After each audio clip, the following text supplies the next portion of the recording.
அனைவருக்கும் நமஸ்காரம். ஓம் பூச்சியாய ராகவேந்திராய சத்திய தர்மரதாயச பஜத்தாம் கல்ப விருஷாய நமதாம் காமதேனுவே. ஸ்ரீ ராகவேந்தருடைய பொற்பாதம் தொட்டு வணங்கி குரு வாழ்க குருவே துணை. கடவுள் அருள் டிவி நேயர்கள் அனைவருக்கும் நமஸ்காரத்தை தெரிவித்துக் கொண்டு அடியேன் கோவையிலிருந்து கிருஷ்ணவேணி. 9ஆம் பாவம் பாக்கியஸ்தானம். இந்த பாக்கியஸ்தானம்னு சொல்லக்கூடிய பாவத்தில் என்னென்ன கிரகங்கள் இருந்தால் நீங்கள் ஒவ்வொரு ரெமெடி எடுக்கிறதுக்கு ஒரு விஷயம், அருமையான விஷயம் சொல்கிறேன், இதை பயன்படுத்திக்கிங்க. பொதுவாக ஒரு ஜாதக கட்டத்தில் எந்த லக்னமாக நீங்கள் பிறந்திருந்தாலும் அந்த லக்னத்திற்கு லக்னம் 1ஆம் பாவம் 2ஆம் பாவம்னு வேற வச்சு நீங்கள் எண்ணி 9ஆம் பாவம்னு சொல்லக்கூடிய அந்த பாவகத்தில் என்ன கிரகம் போய் உட்காருது, அதோட அதிபதி என்னன்னு பாருங்கள். ரெண்டில் ஏதாவது ஒன்று உட்காரக்கூடிய கிரகம் அல்லது அதனுடைய அதிபதி. இப்போ மேஷமே எடுத்துக்கோங்க. மேஷம் 9ஆம் பாவகம் என்னன்னு கேட்டிங்கன்னா தனுஷு. தனுஷுங்கும்போது குரு பகவான். அந்த குரு பகவான் தான் உங்களுடைய அதிபதி. அவங்க எங்கே வேணாலும் போய் உட்காரட்டுங்க.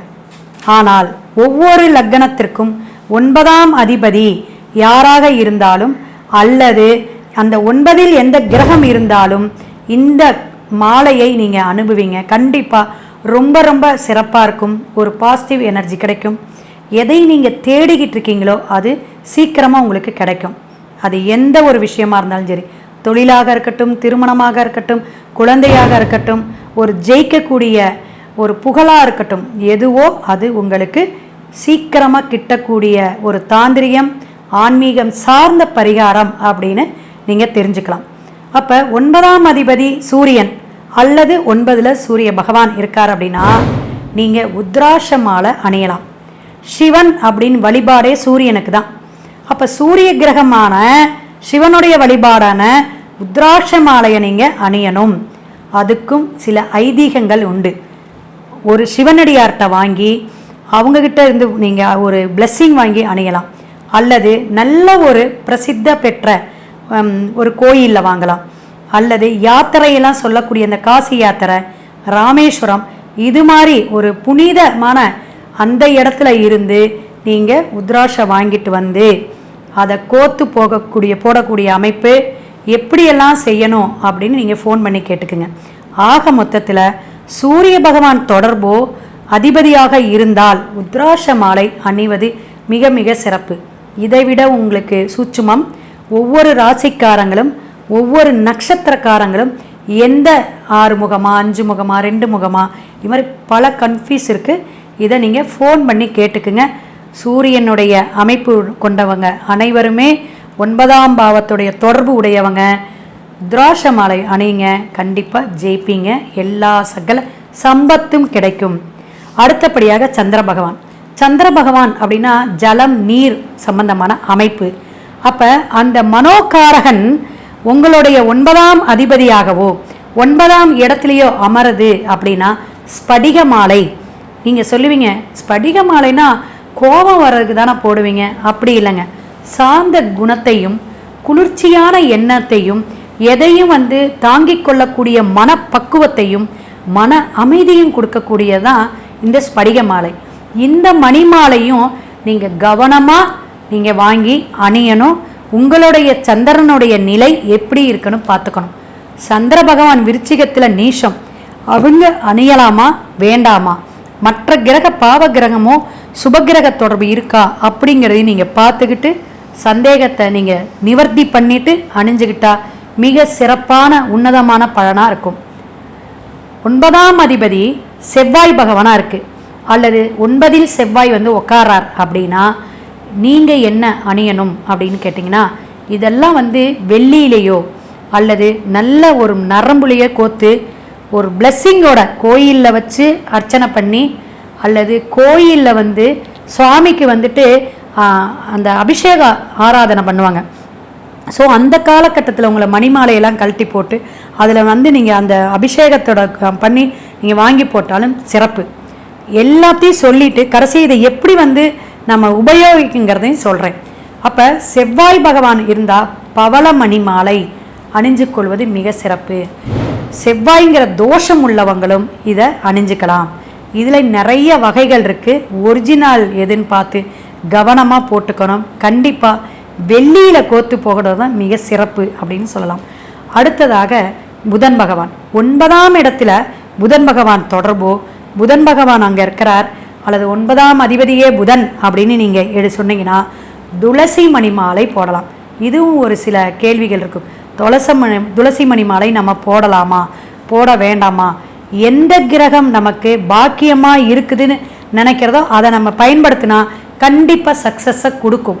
ஸோ நீங்கள் அப்போ துளசி மாலையை சின்னதாக நீங்கள் வெள்ளியில் அல்லது அந்த இந்த செம்பு கம்பி மாதிரி இருக்குங்க, அந்த மாதிரி டைப்பில் நீங்கள் வாங்கி போடணும். நல்ல பெருமாள் கோயிலை வச்சு வழிபாடு எடுத்து போடும் பொழுது சிறப்பாக இருக்கும். நல்ல கல்வி ஞானம், தொழில், நல்ல ஒரு புத்தி கூர்மை இதெல்லாம் கிடைக்கும். புதன் அனைத்துமே கொடுக்கக்கூடிய ஒரு சிறப்பான கிரகத்தோட வலிமையையும் 9ஆம் பாவத்துடைய பாக்கியத்தையும் பெறக்கூடிய சிறப்பு. அடுத்த விஷயம் குரு பகவான். குரு பகவான் அப்படிங்கும் பொழுது வியாழக்கிழமை சந்தன மாலை, சந்தனம் இட்டுக்கிறது இதெல்லாம் சிறப்பு. சந்தன மாலை எப்படின்னா கொஞ்சம் கவனமாக பத்திரமாக வச்சுக்கணும். அதில் இந்த கேரளாலெலாம் நீங்கள் போய்ட்டு ஒரிஜினல் சந்தன மாலை நல்லா சிறப்பாக கிடைக்கும். இது ரொம்ப பெருமாளுக்கும் உகந்தது, குரு பகவானுக்கும் உகந்த மாலை. சந்தன மாலையிலேயே சின்ன சின்ன மணிக்கோத்த மாதிரி டைட்டாக கெட்டியாக இருக்கும். அதை பார்த்து கவனமாக வாங்குங்க. மேக்சிமம் தங்கத்தில் போகிறது மிக மிக சிறப்புங்க. அதற்கான சூட்சுமங்கள்லாம் ஃபோன் பண்ணுங்க, சொல்கிறேன். அடுத்த விஷயம் வெள்ளின்னு சொல்லக்கூடிய சுக்கிர பகவான். சுக்கிர பகவான் 9ஆம் அதிபதியாகவோ 9இல் நின்று உங்களுக்கு இருந்தால் இந்த பாக்கியம் நமக்கு வேணும், சுக்கிரனால நமக்கு வேணும். ஏன்னா அசுரகுரு போய் தேவகுரு இடத்துல நிற்கிறதோ 9ஆம் இடமே அந்த பாக்கியத்தை கொடுப்பாரா அப்படிங்கிற சந்தேகம் வரும். உங்களுக்கு என்ன அப்படின்னா தாமரை மணி மாலை அப்படின்னு இருக்குது. அதை வாங்கி முறைப்படி ஆகம முறைப்படி நீங்கள் அணிஞ்சுக்கிறது சிறப்பு அப்படிங்கிறத சொல்லலாம். என்ன கிடைக்குங்க? பொன் பொருள் தர்தினியம் நீக்கும், நல்ல பணவரவு கிடைக்குங்க. சனி பகவான், இந்த கருங்காலி அப்படிங்கிறது சனி பகவானுடைய மாலைங்க. இதில் நிறைய சந்தேகங்கள் இருக்குது. சனி பகவான் ஒரு மோதிரம் போடுறோம், லக்கி ஸ்டோன் போடுறோம் அல்லது மணி மாலை போடுறோம். இதெல்லாம் எதுக்கு அப்படின்னு கேட்டால் நம்மளுடைய நெகட்டிவை எடுத்துட்டு பாசிட்டிவ் எனர்ஜியை கொடுக்கறக்கும், நம்மளுடைய ஒவ்வொரு விஷயத்திலையும் சக்ஸஸ் அடைவதற்காக சனி பகவானாக இருந்தாலும் எந்த கிரகத்துடைய மாலையும் நம்ம போடுறோம். அப்போ இந்த கருங்காலி என்ன அப்படின்னு கேட்டிங்கன்னா செவ்வாய் உச்சம் பெற்றவங்க தவிர்த்துக்கலாம் ஒன்று. அதே போல் சனி பகவான் நல்ல மறைவிடத்தில் இருக்கிறவங்க ஆக்டிவேட் பண்ணுறதுக்காக போடலாம். 8ஆம் நம்பரில் 8ல் 26ல் பிறந்தவங்க போடலாம், 17ஆம் நம்பர் பிறந்தவங்க போடக்கூடாது. இது மாதிரி சில சூசும ரகசியங்கள் இருக்குது இந்த கருங்காலிக்கு. அதனால் என்ன ஆகும் அப்படின்னா பொருளை கெடுத்தால் நம்மளோட உயிர் பாவத்தை கெடுக்காது. என்ன அப்படின்னா கணவன் மனைவியோ அல்லது குழந்தையோ ஏதோ பிரச்சனையை கொடுத்துரும், இந்த உயிர் காரகத்துவத்தை தொடும். அப்படி இல்லைன்னா நம்ம நல்ல மேன்மையில் இருக்குது கருங்காலி போட்டோன்னா டவுன் ஆக்கிறோம்.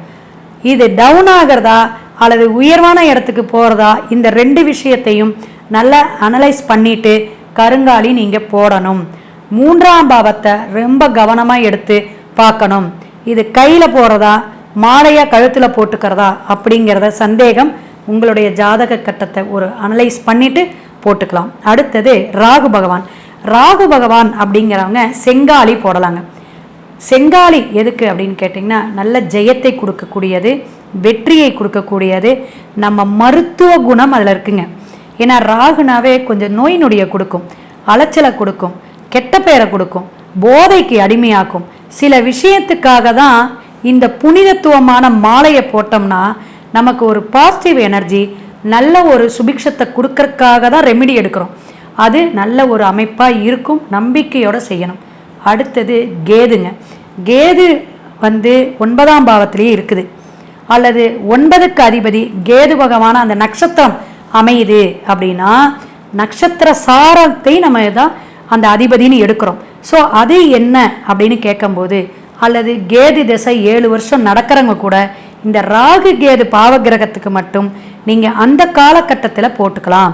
18 ஆண்டுகள் ராகுனா கேது உங்களுக்கு 7 ஆண்டுகள். ஸோ இதெல்லாம் எப்படின்னா அது பெருக்கும், இது சுருக்கும். அப்போ குரு என்ன சுபிக்ஷமாக இருந்து பார்த்துச்சுன்னா இதை இரண்டையும் தடைய நீக்கும். இதுக்கெல்லாம் 2 விஷயம் என்ன அப்படின்னு கேட்டால், ராகு கேதுவுடைய பிரச்சனைகளை தீர்க்குவதற்கு சந்தன மாலைங்கிற குருவை நீங்கள் ஆக்டிவேட் பண்ணிக்கலாம். அதே போல் கேதுவுக்கு என்ன அப்படின்னு கேட்டிங்கன்னா, ஜடாமுடியோட இருக்கக்கூடிய குருவாக இருந்து அருளாசி செய்யக்கூடிய ஜடாமுடி இருக்கணும் அவங்களுக்கு.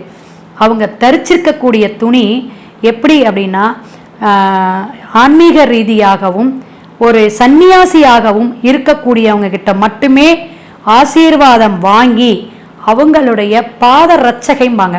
அப்போ அவங்களுக்கு பாதகை வாங்கி கொடுத்து நல்ல சாஸ்தாத்தமாக விழுந்து கும்பிட்டு ஒரு வஸ்திர தானம் கொடுத்து உணவு வாங்கி கொடுத்து தான தர்மங்கள் செஞ்சுட்டு நீங்கள் கண்டிப்பாக சந்தன மாலையோ அல்லது நீங்கள் உத்ராஷையோ போட்டுக்கலாம்.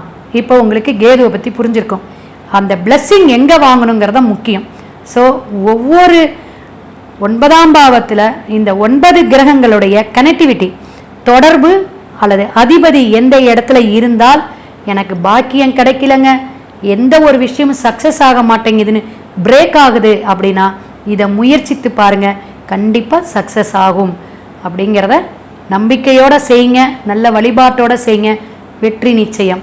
ஒவ்வொரு பதிவுலையும் ஸ்பெஷலாக நல்ல கருத்துக்களை ஆன்மீகம் ஜோதிடம் சார்ந்து சொல்லிகிட்டு இருக்கோம். நன்றி, வாழ்த்துக்கள். சிவாய நம. திருச்சிற்றம்பலம். இந்த வீடியோ உங்களுக்கு பிடிச்சிருந்தா ஷேர் பண்ணுங்கள், லைக் பண்ணுங்கள், சப்ஸ்கிரைப் பண்ணுங்கள். கமெண்ட் பாக்ஸில் உங்களுடைய சந்தேகங்கள்லாம் கேளுங்க. கண்டிப்பாக என்னுடைய ஃபோன் நம்பர் டிஸ்பிளேல வருது, ஃபோன் பண்ணி உங்களுடைய சந்தேகத்தை கேட்டுக்கலாம். கடவுள் அருள் டிவியை பார்த்தமைக்கு நன்றிகள். மேலும் இது போன்ற தகவல்களை தெரிந்து கொள்ள கடவுள் அருள் டிவியை சப்ஸ்கிரைப் செய்யுங்கள். மறக்காமல் பெல் ஐக்கானை கிளிக் செய்யுங்கள்.